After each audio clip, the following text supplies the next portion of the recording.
Hello Internet, and welcome to the A Traveling Knitter channel. My name is Steph, and today's video is going to be my May wrap up and June TBR.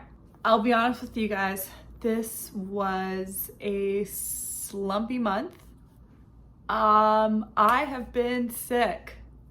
I have been sick almost this entire month.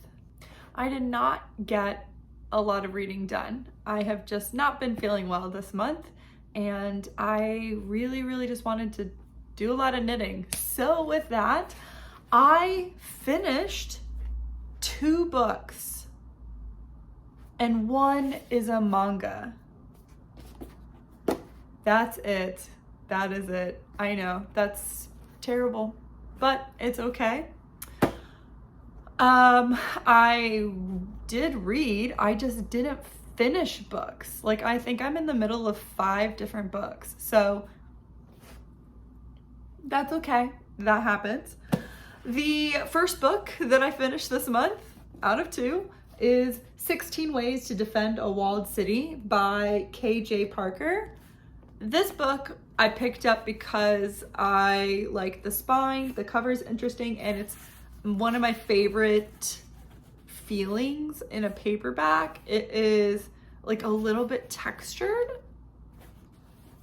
I don't know. Whatever, if I were to write a paperback, this is what I would want it to feel like. So this book was such a trip. In this book, we're following Orhan as he is defending a city. But before we get to that part, he is in a city as it is being attacked. And this entire book is pretty much a stream of conscience style writing. And at first I thought this was gonna be kind of a pain to read through, but no, this worked so well. So he's kind of telling you what's happening, but not really giving you the reason for why things, like he's doing certain things, because it's like, it's his conscience. He doesn't have to like justify himself. And at the very end, you understand that he is like he is having this, or like saying this to a scribe or something. And it's so fascinating and funny, even though, you know, they're trying to defend this city. It's almost like, I've only played D&D one time, and it just really wasn't my thing. And I just kind of tried to get like as creative and wacky with the scenarios that I was doing. And that's what this book reminded me of. So Orhan, he is, in a side note, I could not figure out how old this man was supposed to be. Like at certain points I thought he was like 30, and then at other points I was like, wait, maybe he's like 60 or 70, but he's like really spry for all the things he's doing. So really, I could not figure out how old he was. And he only has a certain amount of friends, and he kind of goes through this like, are they really my friends? Do I like them? And justifying, and like everyone's kind of mean to him, but also they're like revere him. So he is the commander or colonel of a regiment in the army, but they are engineers, and so basically they build bridges, they repair roads and things like that, but they are still part of the army, but they typically don't see combat. And he's in the city that is being attacked, and he kind of you get the information of what he's seeing, but you don't get the the background information that our main character has, and into why things are happening, until other characters ask him about it, and he kind of gets them to figure it out for themselves. That's kind of what this whole book is about. Our main character is like Jack Sparrow. He knows what he wants to happen, and he has a plan and an idea of how to do it, and you don't know why he knows this until there is another character that is in the scene and is asking him about what is it that we should do, or how should we do this, and he kind of talks to them until that other character could figure out for themselves what they should do and why. And that's how you figure out what the main character is doing. So he's very, very manipulative and secretive, but I don't think he's secretive on purpose. I think he just is like, well, of course we need to try this, but I don't need to like explain to you why we need to try it. Just trust me. I read it in a book. So it's really, really interesting in the manner that it was written, and it was really quick to read. So our main character with his troop, they basically go as far away from the city as possible, and you don't really know that that's what they're doing. It's just like bits and pieces are being told to you that they're normally not this far out. They've been asked to build this bridge for years and years and years. Why the heck are they building it now? And you only get that when other characters are asking these questions. So I thought this was so well written and so weirdly written, and something like I've never read before. I don't want to get too far into it. You kind of get what's going on. It felt very much like a video game to me. I don't know. I really enjoyed it. So, he does eventually get to the city and then has to defend it. And this is a trilogy. There are 2 others in the series, and I'm so looking forward to reading the others. So I gave this 4 stars. I really, really enjoyed it. I thought it was great. And then the other book that I read was Wotakoi. I should look up how to pronounce this. Wotakoi. Love is Hard for Otaku by Fujita. So this is manga book 3, which is a bind up of 5 and 6. I think there's a total of 6 in the series, either 5 or 6 in the series. It's cute. So it is about kind of 3 couples, 6 different people, and just their lives. Now, they're not quite a couple yet, but this is Now and this is Ko. And Ko is like super awkward, super shy, super quiet, just very not confident. And Now is just like a lovable, super nice, also not very sure of himself, but still, they're like really good friends. Also, it looks like he works at Starbucks, right? He works at a coffee shop.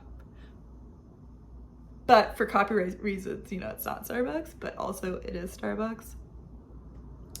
Our other main characters, of course, are in the series as well. This one, we go to another festival. There is a work field trip, which is kind of bizarre to me, that there's a work field trip. And yeah, it's kind of just day-to-day life of adults in the workforce and how their hobbies are nerdy. Like they like video games, they like anime, they like manga, they like cosplay, and how they hide it from their coworkers because they don't want to be deemed weird or nerdy or basically otaku. So I like it. It is a pretty long manga for not much happening. Like it's different in like the shoujo mangas that I read. They're like a lot of really dramatic things happen that really aren't that dramatic in real life. And this to me is this is more relatable. This is to me real life. Like it is. You spend most of your time working, and then if you're not married and you don't have kids, the rest you spend on like your hobbies, drinking, eating, hobbies, and hanging out. And you don't have like these extravagant, dramatic things in your life. So I like it. It's, with it being a very not much happens, because really in most of our lives not much happens, it isn't like a huge page turner, but I think that's okay. So I enjoy it. I gave it 3 stars, really, because I do like it. I enjoy it, but it isn't super dramatic. Like, I want to say it's not interesting, but that downplays the likability of the series, if that makes any sense at all. And those are the 2 books that I read. Short and sweet. So with the June TBR, my goal is to read more, because I am now officially behind in my Goodreads goal. And I kind of went through, I'm most likely going to do some mood reading. I'll probably read mangas, but I want to get some quick wins. And with that, I'm looking at short books. So I have a huge stack of short books that I kind of picked off of my shelf, as well as my library list, and I'll just kind of run through those. The first book on the list is Untamed Shore by Silvia Moreno Garcia.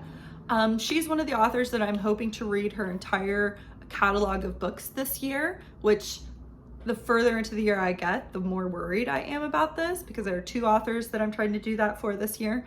But I have this like huge fear of sharks, but also I'm slightly obsessed with them. And I saw this book, I think, is this one of her newer ones? Or is it one of the reprints? Okay, so it's copyright 2020. And this is a thriller. This is set in 1979 Baja, California. And our main character, Viridiana, spends her days watching dead sharks on the shore. I'm not sure if they are like beaching themselves, but I didn't think sharks did that. I thought that was really only dolphins and certain whales. Could be wrong, but I'm like 75% positive that sharks don't beach themselves because they don't swim in pods. But anyway, says that she watches dead sharks. Okay, I get it. I just didn't read the rest of the sentence. As the fishermen pull their nets. So basically she watches as the fishermen pull in their catch, and inevitably there are sharks in those nettings and they die. And she, I guess, is bored. You know, she's dreaming about Hollywood films and a cool lifestyle. And then these tourists come to town and she kind of becomes friends with them. And one of them ends up dead. And so I guess it's like figuring out how the person died, why did they die. I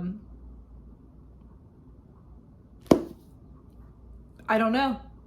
I've yet to not like a book by Silvia Moreno Garcia, so I'm sure I will like this. Like I said, it's short. Next up is The Lost Language by Claudia Mills. This is a middle grade or children's book, and it is about 2 friends, Betsy and Lizard, who are going to try and save a dying language. So Betsy and Lizard go to Guernsey. I was reading the language, which is off the coast of France, to try and learn this nearly extinct language. But it appears that Betsy and Lizard are straining with their friendship. Lizard is obsessed with the language project, but Betsy is looking for more independence away from Lizard, who appears to be a kind of controlling and overpowering friend. And so this book is maybe about saving that friendship as well as the language, or maybe it's like a conclusion. I don't know. Sometimes like children's books are about how it's okay to let go of things. I feel like a lot of times people say like children's books have happy endings, but the children's books that I've been reading, they don't have happy endings. It's more about how to cope when the ending is not happy. So we'll see. I love the cover though. I love that graphic. I really like the back too, with the art style. Another book I would like to read in the month of June is Sag Harbor by Colson Whitehead. The other author who's, the third author whose books I'm trying to read all of. And this book is about Benji, who is the one of only a few Black children at this elite prep school in Manhattan. But every summer, Benji goes to the Hamptons, or specifically to Sag Harbor, where there is a small community of African American professionals living and working out there. And this is the summer of 1985, and I don't know if it's going to be like a coming of age story, or if there's going to be a big like event that happens. I'm not sure. It doesn't really say on the back.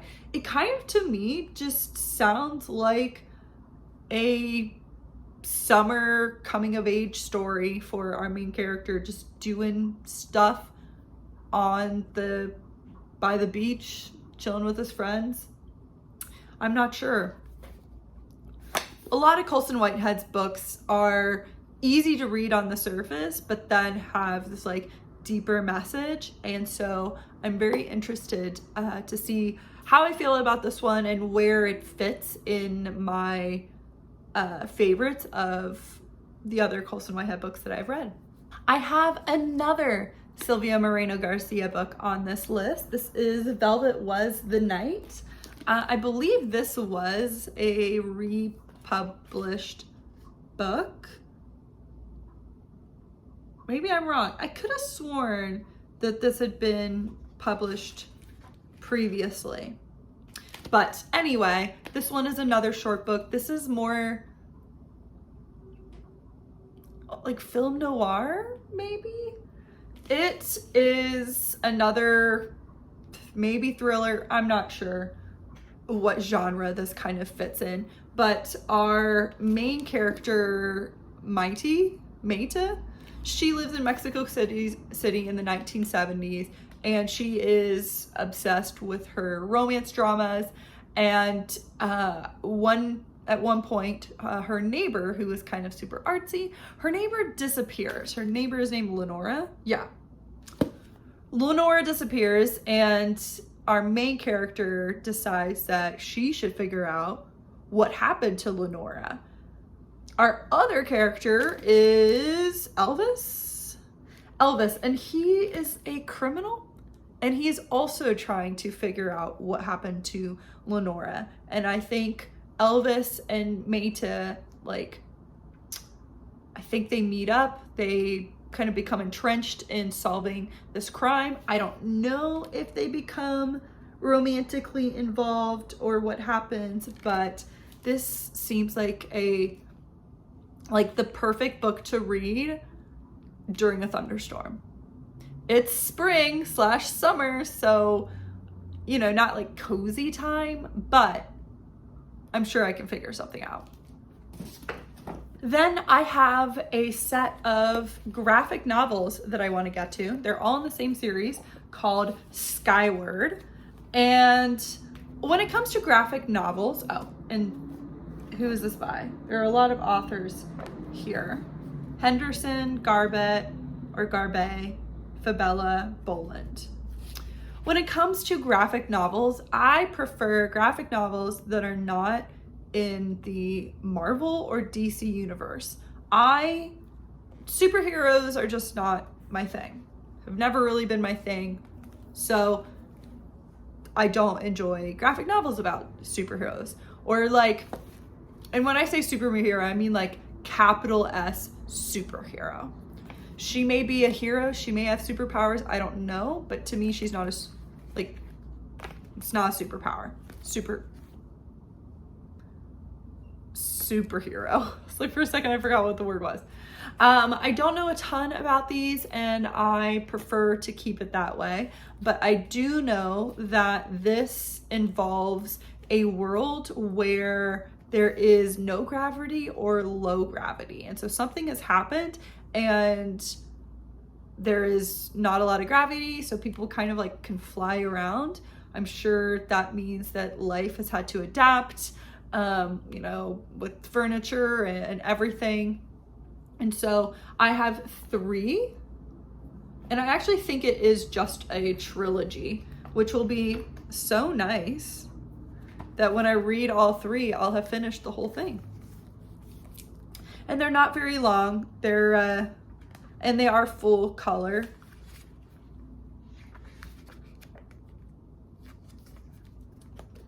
It looks very enjoyable. Another book I've been trying to read for so long is Nothing to See Here by Kevin Wilson. Lillian and Madison were inseparable when they were in school. They were best friends, they were roommates, they did everything together. And now, 10 years later, Madison needs Lillian's help in raising or watching her twin stepkids. Now, there is a caveat to the stepchildren in that when they are upset, they burst into flames. Like, what? And my understanding with that is that it's not even like that big of a deal. It's just like a side effect of the children. So I'm so interested in this book. I have wanted to read it since I heard about it on the Booker or the Times book review podcast that I have been listening to for years and years. And maybe this is the month that I get to it. It's so short. It's 250 pages. Another really old book that I have on my list is The Curious Incident of the Dog in the Nighttime. And this book is about Christopher John Francis Boone. And I believe he is on the autism spectrum. And he is investigating the suspicious death of the neighborhood, or one of the neighborhood dogs, which I think is a poodle. I hope it's a poodle, but I also hope it isn't a poodle because poodles are my favorite. I am biased towards poodles. And yeah, that's for the most part all I know about this book. I feel like this book was everywhere when it came out, which was 2005? When did this come out? 2003. So sort of close, but I mean, this is almost a 20-year-old book, which is kind of crazy when you think of 2003. So I would like to get to this and just finally have read this book. Another book I have on my list is Salvage the Bones by Jasmine Ward, which is a National Book Award winner. I randomly picked this up in my book haul on Book Outlet like 2 years ago during the pandemic. Not really knowing much about this other than it was a National Book Award winner. This is about a family that is getting ready for a hurricane to hit them in Boise, Savage, Mississippi. So I think this is going to be one, it's got to be sad, it's got to be hard hitting since it is a book award, National Book Award winner. And I'm really thinking this is going to be family dynamics, troublesome family dynamics, and coming together when you have a natural disaster. Other than the graphic novels, probably the shortest book on my list is The House on Mango Street by Sandra Cisneros. This book is super short and the chapters are also very short. So this will be so quick to get through. I don't know a lot about this other than it's a classic that I haven't read before. And it is about Esperanza Cordero and her growing up as a Latina or a Latinx, I think. It says Latina, but I think from age, we would prefer to say Latinx. Growing up in Chicago, inventing for herself who and what she will become.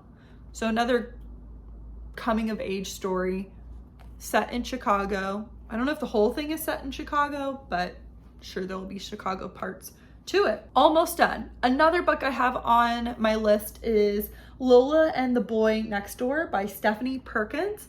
I read many years ago Anna and the French Kiss, and I loved it. Now, I think if I read it again, I probably wouldn't love it as much because of the cheating aspect. That is just not my favorite. I really don't like that. So I'm curious as to what I think about Lola and the Boy Next Door. It is in the same series, but it's not about the same characters. This is about Lola, who is into costume design, and it's like her coming to terms with the boy next door. So I think they probably had a thing and then something happened, and now maybe there's some sort of reconciliation, or we're bringing the past back to the present. But probably gonna be like a really angsty teen book, but these books normally, like, I fly through them. Another book on the list is Book of 1,000 Days by Shannon Hale. These books got cover redesigns, and I think they're gorgeous. I think the spines are pretty. I mean, look at all of them. They look so good. I believe I have read The Goose Girl way back in the day, but I could be wrong there, but I'm pretty sure I have. This one is about Dashti, who is a lady's maid, and her lady Sarin refuses to marry a man, and so they are imprisoned in a tower, I'm assuming for 1,000 days. And a suitor arrives at the tower. I don't think it's the same man that they hate, but Lady Sarin tells Dashti that she needs to pretend to be her. So Dashti becomes Sarin, and she finds that she is falling in love with this new suitor. And I'm sure there's going to be some sort of rescue. They need to get out of this tower, and that's that. Oh, and it's written like a journal. Oh, I used to read a ton of books that were written like a journal style. And then the last official book I have on this TBR is Soundless by Rochelle Mead. This is a fantasy book, and mine is signed. I found it signed at Barnes & Noble many years ago. This is about our main character, Faye, who lives in this village where no one has, no one can hear. No one has the ability to hear. So Faye and the people of her village rely on a zip line that brings them food, medicine, probably anything and everything for them to survive in their small town.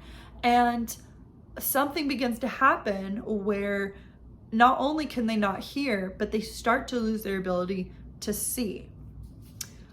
And then one day, Faye can all of a sudden hear. So she becomes hearing, and she goes on a quest to save her village, to save her people. And with that, those are all the books that I think I might look at in the month of June. They're all shorter, and some of them are quite old, but I'm looking forward to what this month will bring.